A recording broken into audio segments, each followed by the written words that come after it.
कच्चा चिट्ठा में आज बात उस खबर से शुरू करेंगे जिसने पुतिन को गाजा में जंग के लिए आखिरकार मजबूर कर दिया। अगर अगले 24 घंटे में इजरायली सेना ने गाजा पट्टी पर भीषण हमला किया तो फिर रूस बहुत बड़ी जंग शुरू कर सकता है, इसमें कोई शक नहीं। पश्चिम एशिया की मीडिया के मुताबिक व्लादिमीर पुतिन ने नेतन्याहू को दो टूक कह दिया कि अब रूस गाजा और सीरिया पर और हमले किसी भी कीमत पर बर्दाश्त नहीं करेगा।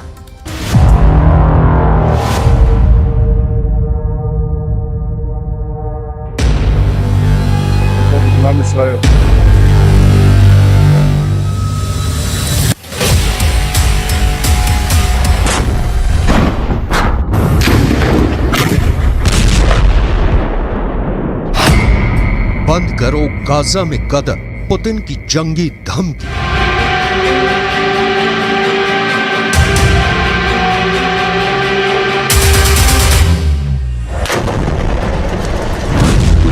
गाजा युद्ध में लगभग 15,000 मौतें होने के बाद इजराइल के प्रधानमंत्री नेतन्याहू भयानक खून खराबा करने पर उतारू हैं।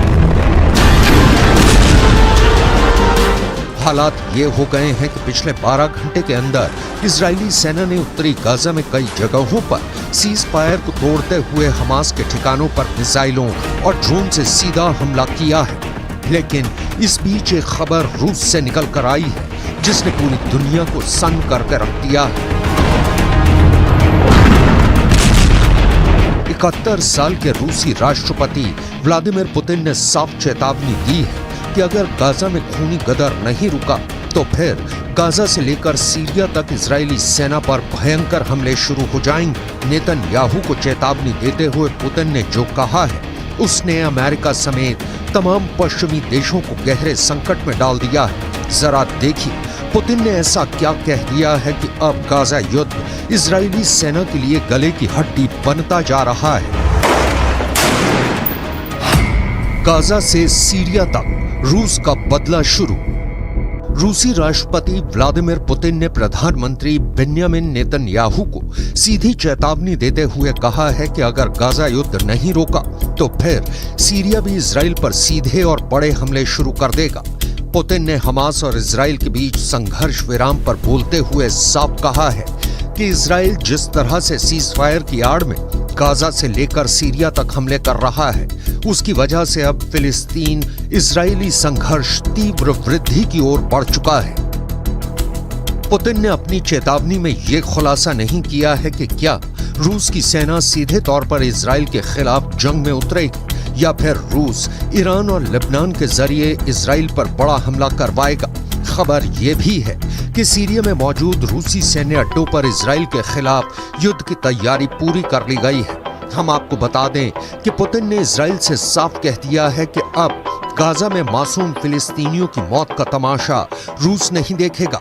दावा किया जा रहा है कि मॉस्को ने ईरान, सीरिया और लेबनान को बड़ी जंग के लिए तैयार रहने को कह दिया है। Кровавый переворот на Украине в 2014 году, за которым последовала война киевского режима против своего народа на Донбассе, это не потрясает? А истребление гражданского населения в Палестине, в секторе Газа сегодня, не потрясает?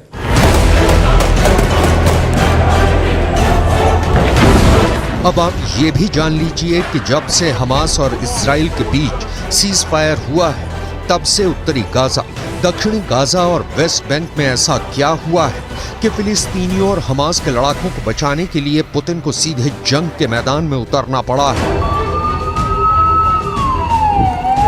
मिडिल ईस्ट और रूसी मीडिया के दावों के मुताबिक इजराइल ने पिछले 36 घंटे में हमास के एक बहुत बड़े कमांडर को सीज फायर के दौरान ही जबरदस्त हमले में मार डाला है। अब सवाल उठता है कि जब सीज फायर है तो फिर इजराइल डंके की चोट पर हमास के टॉप कमांडर या कहें लीडरशिप से जुड़े नेताओं को क्यों मार रहा है?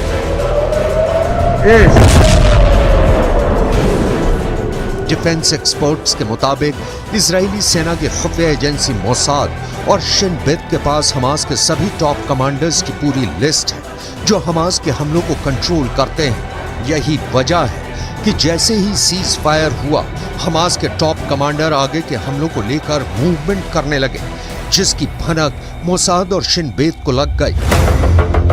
और फिर इजराइल की आईडीएफ ने खुफिया सूचना के आधार पर इन्हें मार डाला। यही नुकसान हमास पर बेहद भारी पड़ रहा है, जिसके खिलाफ अब पुतिन ने इजराइल को धमकी दी है कि अगर सीज फायर के दौरान गाजा या फिर सीरिया पर हमले तेज किए तो फिर ये युद्ध पूरी तरह से बेकाबू हो जाएगा और रूस चुप रहकर तमाशा बिल्कुल भी नहीं देखेगा। अब आप ये भी जान लीजिए कि सीज फायर के दौरान हमास का कौन सा बड़ा टॉप कमांडर मारा गया है।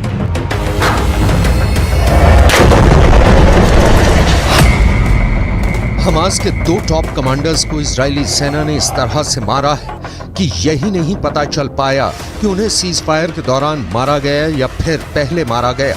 हमास ने खुद 26 नवंबर को पुष्टि की है कि हमास की उत्तरी ब्रिगेड के 2 कमांडर मारे गए हैं। हमास के मुताबिक आईडीएफ ने उत्तरी ब्रिगेड के कमांडर अहमद अल घंडौर को हवाई हमले में मार डाला है। इससे पहले आईडीएफ ने हमास के कमांडर अहमद अल घंडौर को मारने की 3 बार कोशिश की थी। इसके अलावा हमास की उत्तरी ब्रिगेड में रॉकेट डिवीजन के कमांडर आयमान सियाम को भी आईडीएफ मार चुकी है। हमास के मिलिट्री विंग के मुताबिक हमास के कुल 5 सबसे टॉप अधिकारी मारे गए हैं। दावों के मुताबिक ये सभी टॉप कमांडर युद्ध विराम शुरू होने से मारे गए हैं, जबकि कुछ रिपोर्ट में दावा किया गया है कि सीज फायर के दौरान इजरायली सेना की स्पेशल फोर्स ने हमास के 5 कमांडर्स की टारगेट किलिंग की है।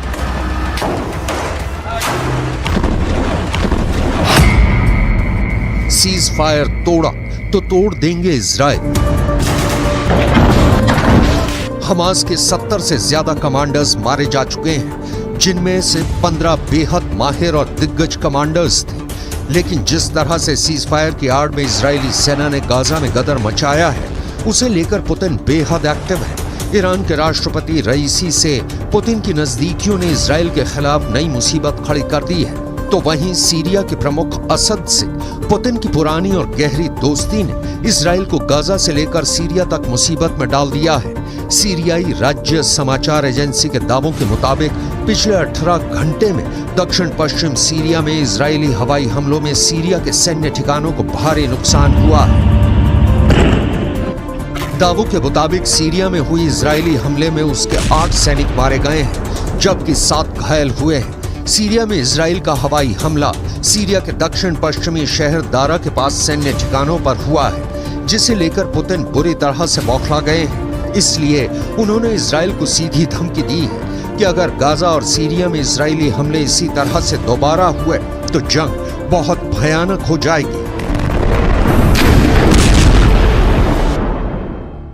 אני מבקר פה עכשיו ביחידה של אמ"ן, היא עושה עבודת קודש, חושפת הרבה מאוד, ומה שאנחנו רואים זה דבר מדהים. אנחנו רואים בעצם שהתושבים, האזרחים בעזה למעלה, מגנים על כל הטרוריסטים למטה. הם בנו עיר תת-קרקעית להגן על עצמם, והם מקריבים את האזרחים למעלה. זה בדיוק הפוך מצבא הגנה לישראל. צבא הגנה לישראל זה חיילים שמגנים על אזרחים, פה זה אזרחים שמגנים על... इधर हमास के द्वारा बंधकों की रिहाई के दौरान एक बड़ी हैरान करने वाली खबर सामने आ रही है। रूस को अपना सबसे वफादार दोस्त मानने वाले हमास ने रूसी बंधकों को लेकर ऐसा ऐलान कर दिया है जिसने पुतिन के कद को दुनिया भर में काफी ऊंचा कर दिया है। हमास के वरिष्ठ अधिकारी ने दावे के साथ ऐलान किया है कि हम रूस और राष्ट्रपति पुतिन का बहुत सम्मान करते हैं, इसलिए गाजा में बंधक रूसी नागरिकों को हमास बिना शर्त रिहा करने जा रहा है। हमास के टॉप लीडर ने पुतिन को सम्मान देते हुए बयान दिया है कि रूसी बंधकों को रिहा करके हमास पुतिन को सच्चे दोस्त होने का सम्मान दे रहा है।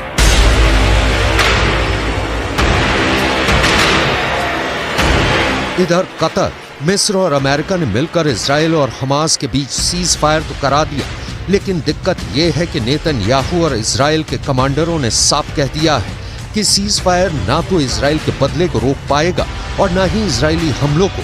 हम हमास का पूरी दुनिया से खात्मा कर देंगे। इधर कुछ मिडिल ईस्ट की मीडिया ने दावा करना शुरू कर दिया है कि गाजा पट्टी में 20,000 से ज्यादा लोग मारे गए हैं, जिनकी संख्या 1967 में इजराइल अरब युद्ध में मारे गए लोगों से कहीं ज्यादा है। दावा तो यहां तक किया गया है कि 1,20,000 से ज्यादा इमारतें गाजा में तबाह हो चुकी हैं। अब ऐसे हालात में दावे किए जा रहे हैं कि रूस गाजा से लेकर सीरिया तक इजरायली हमलों को काउंटर करने का मन बना चुका है, क्योंकि यूक्रेन के युद्ध में पुतिन ने अकेले दम पर नेटो और अमेरिका को थका डाला है और यूक्रेन पुतिन से जंग लगभग हार चुका है। अब ऐसे हालात में पुतिन का हौसला 7वें आसमान पर है, इसलिए वो गाजा से लेकर सीरिया तक इजरायली सेना को मटियामेट करने की तैयारी में जुट चुके हैं।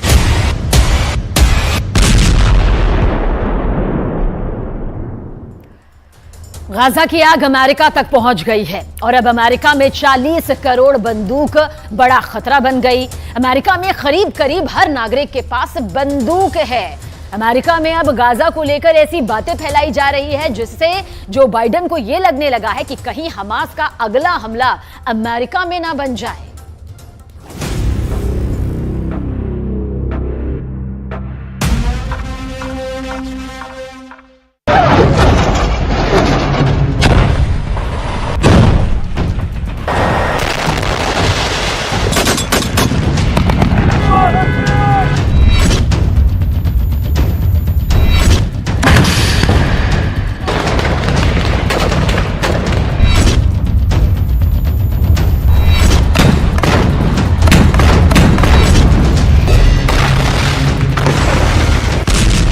गाजा पट्टी के अंदर अब तक 4 करोड़ किलोग्राम बम बरसाए जा चुके हैं।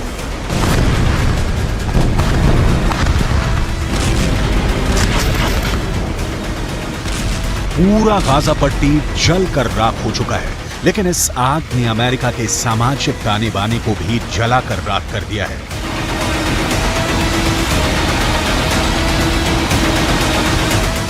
सात अक्टूबर के बाद, यानी जब हमास ने इजरायल पर आतंकवादी हमला किया, उसके बाद से लगातार अमेरिका के अंदर ऐसी खूनी वारदातें हो रही हैं जिसमें शिकार कभी यहूदी हो रही हैं तो कभी फिलिस्तीनी।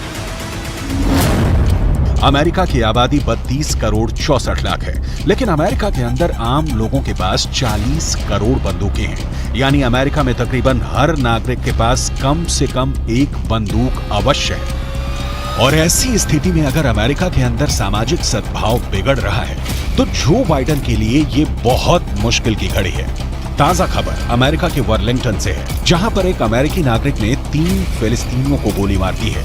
इस घटना ने एक बार फिर अमेरिका में फिलिस्तीन बनाम गैर फिलिस्तीन तनाव को भड़का दिया है। वर्लिंगटन में एक अमेरिकी नागरिक ने हिशाम और अतानी, तहसीन अहमद और किन्नान अब्दुल हमीद पर वर्मोंट विश्वविद्यालय के पास हमला किया है। अमेरिका के राष्ट्रपति जो बाइडेन और उनके विदेश मंत्री एंटनी ब्लिंकन लगातार यहूदी पुजारियों, यहूदी नेताओं और मुस्लिम धर्मगुरुओं के संपर्क में हैं। वो लगातार शांति स्थापित करने की कोशिश कर रहे हैं और बयान भी जारी कर चुके हैं, लेकिन इसका कोई असर देखने को नहीं मिल रहा है। अमेरिका में किस तरह फिलिस्तीनियों को गोलियों की बौछार का सामना करना पड़ा है, आपको आगे बताने वाले हैं। लेकिन सबसे पहले आपको अमेरिका के हालिया घटनाओं का पूरा विवरण देते हैं, जिससे ये साफ हो जाता है कि अमेरिका भी अब गाजा की आंच से बच नहीं पा रहा है। ये तस्वीरें अमेरिका की ही हैं, जहां पर एक 6 साल के फिलिस्तीनी बच्चे का नमाज़े जनाजा पढ़ा जा रहा है। ये 6 साल का बच्चा एक अमेरिका के नागरिक के यहाँ किराए पर अपनी मां के साथ रह रहा था, लेकिन इस बच्चे को 71 साल के एक बुजुर्ग ने चाकू से 26 वार करके मार डाला। इस बच्चे के परिवारजनों ने रोते हुए अमेरिका की सरकार से प्रार्थना की है कि जो युद्ध गाजा के अंदर चल रहा है उसको अमेरिका में शिफ्ट ना किया जाए।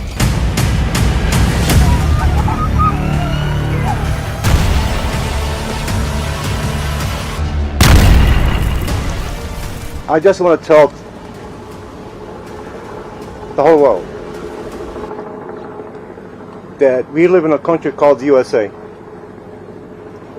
We're not in war, and we're not bringing war here too. What happened that day for a gentleman that he loved that kid to start with. He used to bring him toys.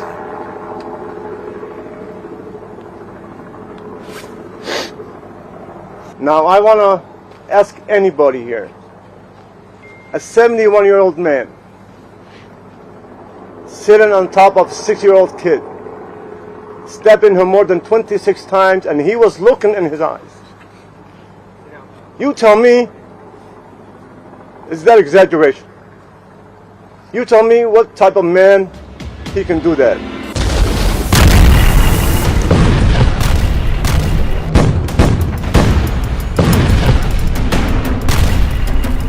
इस तरह के वाद विवाद का बहुत बुरा असर इस वक्त अमेरिका के ऊपर पड़ रहा है। अमेरिका में लगातार सांप्रदायिक हिंसा के मामले बढ़ रहे हैं, खासकर यहूदियों और मुसलमानों के बीच टकराव बढ़ रहा है। अमेरिका के डेट्रॉयट में सिनेगॉग चलाने वाली एक यहूदी महिला नेता की चाकू मारकर बेरहमी से हत्या की गई। इतना ही नहीं, अमेरिका के न्यूयॉर्क से भी विचलित करने वाली तस्वीरें आई हैं। यहाँ एक विश्वविद्यालय की लाइब्रेरी के अंदर यहूदी बच्चे छुपे हुए थे और बाहर फिलिस्तीन के समर्थक नारेबाजी कर रहे थे।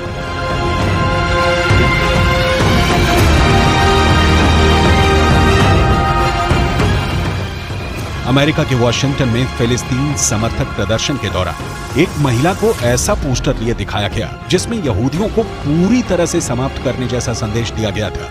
अमेरिका के अंदर लगातार हो रहा कत्लेआम और एक दूसरे के खून के प्यासे नजर आ रहे लोग ये बताने के लिए काफी हैं कि अमेरिका किस तरह तलवार की धार पर चल रहा है।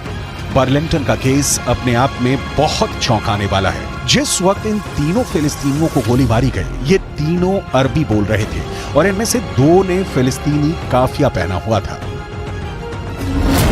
फिलिस्तीनी काफिया एक ऐसा कपड़ा होता है जो गले पर पहना जाता है और इसमें चिक होते हैं। फिलिस्तीन का आंदोलन करने वाले बड़े नेता यासिर अराफात अक्सर फिलिस्तीनी काफिया पहनते थे और ये फिलिस्तीनी काफिया एक तरह से यासिर अराफात की पहचान बन गया था।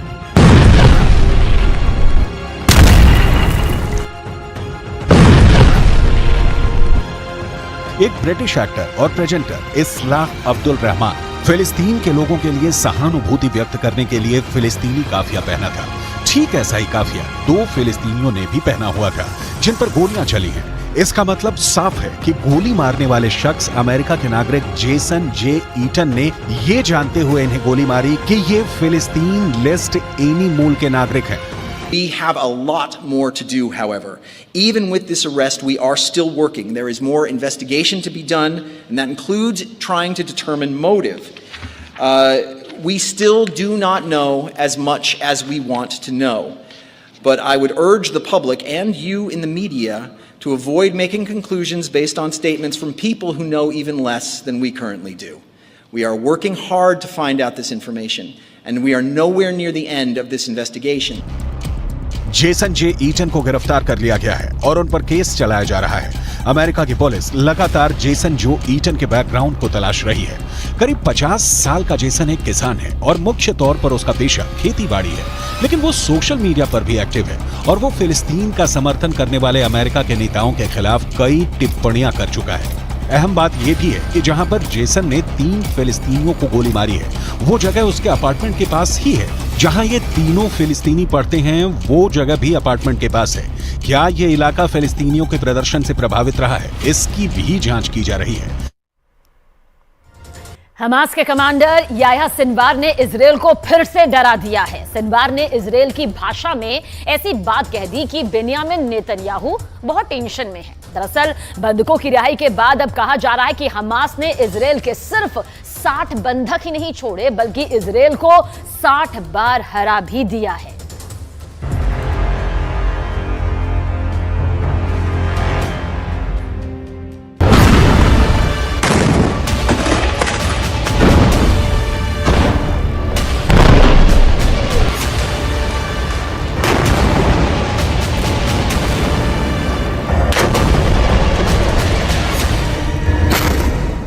सीज फायर टूट गया जब युद्ध विराम बढ़ाने पर हमास और इजरायल राजी हुए तो गाजा में तैनात इजरायली सेना के टैंक और तोपों ने बमबारी कर दी। शेख रदवान इलाके में धमाके हुए और दहशत फैल गई कि युद्ध फिर शुरू हो चुका है। इजरायल फिर टनों टन बम गाजा पर गिराएगा, फिर इमारतें ढहती जाएंगी और हजारों लाशों को मलबे से निकालने का काम फिर शुरू हो जाएगा, जिसमें बच्चे होंगे, महिलाएं होंगी, बुजुर्ग भी होंगे, क्योंकि नेतन्याहू तो पहले ही कह चुके हैं कि जब तक हमास बाकी है, युद्ध बाकी है और गाजा की तबाही जारी रहेगी।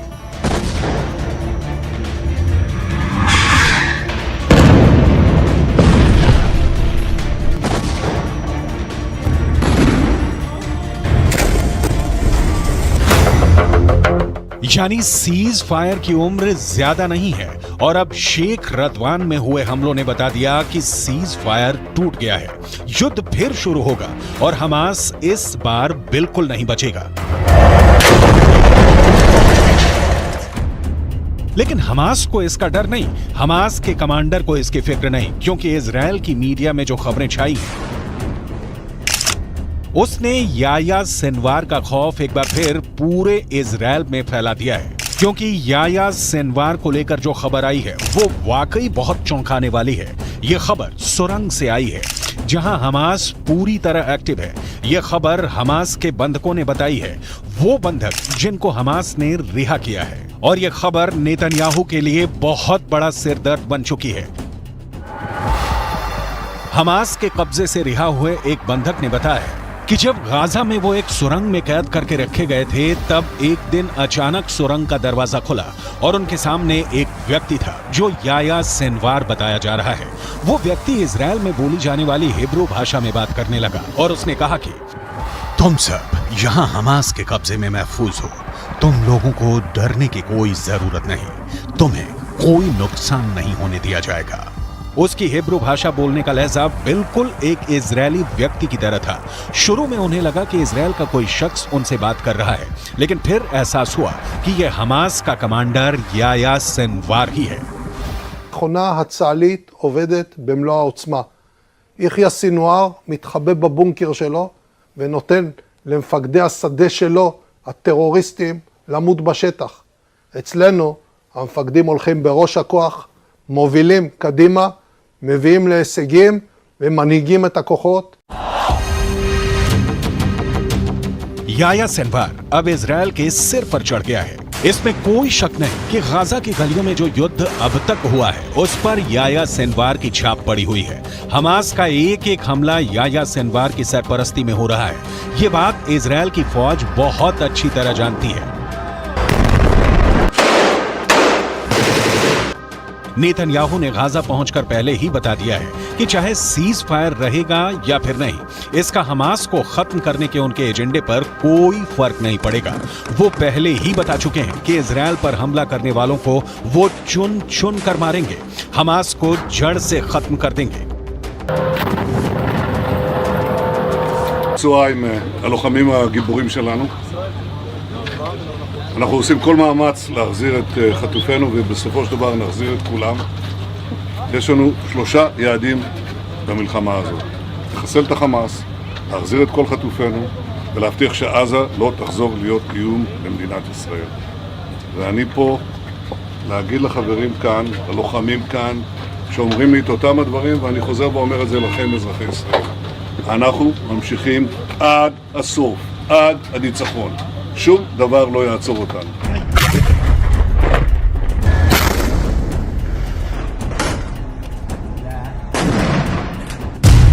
यानी हमास का पक्का इलाज होगा, हमास को पूरी तरह खत्म कर दिया जाएगा। इसकी 100% वाली गारंटी नेतन्याहू बार बार दे रहे हैं। गाजा में सीज फायर करके इजराइल को वक्त मिला, उसकी सेना को वक्त मिला, हमास को भी वक्त मिला। दोनों तरफ अपनी ताकत को फिर से जुटाने का काम हुआ होगा ताकि युद्ध के अगले चरण को और खतरनाक बनाया जाए। लेकिन इन सबके बीच सबसे बड़ा चैलेंज याह्या सिनवार बन चुका है। याह्या सिनवार जब तक जिंदा है, नेतन्याहू जीत का दावा नहीं कर सकते। नेतन्याहू को जब से पता चला है कि याह्या सिनवार सुरंगों में घूम रहा है और बंधकों से मुलाकात करके उनसे सीधे बात कर रहा है, तब से नेतन्याहू की बेचैनी बढ़ गई है। इसका मतलब साफ है कि याह्या सिनवार जिंदा है। याह्या सिनवार युद्ध को कंट्रोल कर रहा है। याह्या सिनवार बता रहा है कि इजराइल का एक एक बंधक उसके रहमो करम पर जिंदा है। यही बात इजराइल को बहुत परेशान कर रही है।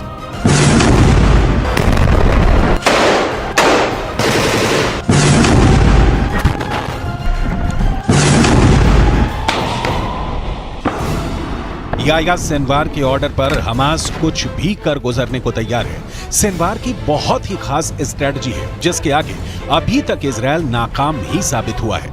7 अक्टूबर को हुए हमले के बाद हमास के खिलाफ जंग में इजरायल के 2 मकसद थे। पहला, हमास के पास से करीब 250 बंधकों को आजाद कराना, जिसके लिए इजरायल को सीज फायर करना पड़ा, यानी उसका युद्ध और बमबारी काम नहीं आया, वो फेल हो गया। दूसरा मकसद, इजरायल हमास को जड़ से खत्म करना चाहता है, लेकिन अभी तक इसमें भी इजरायल फेल ही साबित हुआ है। יש היום הסכמה לאומית בכל מדינת ישראל שאנחנו חייבים להילחם ולנצח בגלל מה שקרה, בשביל העתיד שלנו וגם בשביל העתיד של העולם החופשי.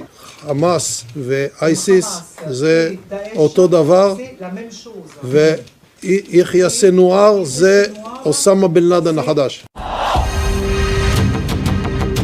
इसमें कोई शक नहीं कि याह्या सिनवार ही 7 अक्टूबर को हुए हमास के हमले का मास्टरमाइंड है। उसी ने साजिश रची, उसी ने टारगेट चुना और अब वही गाजा से सब कुछ कंट्रोल कर रहा है। गाजा की गलियों में जो युद्ध हुआ है या हो रहा है, उसने इजरायल को भी बड़े झटके दिए हैं, लेकिन नेतन्याहू अपने फैसले पर कायम है। ישבתי עם סגן הרמטכ"ל, עם המפקדים, ועל הקיר היה כתוב עם ישראל חי. אז עם ישראל חי, ועם ישראל גם מנצח. בזכותכם, בזכותכם. תודה לכם. बंधकों को छुड़ाने वाले सीज फायर के बाद वो हमास पर 10 गुना तेज हमला करेगा। फिर हमास के पास न बचने का रास्ता होगा न भागने का। गाजा की गलियों में युद्ध के दौरान हमास ने भी बड़े बड़े दावे किए हैं। हमास का दावा है कि उसने इजरायल के 180 टैंक और बख्तरबंद गाड़ियों को हमले में फोड़ दिया है।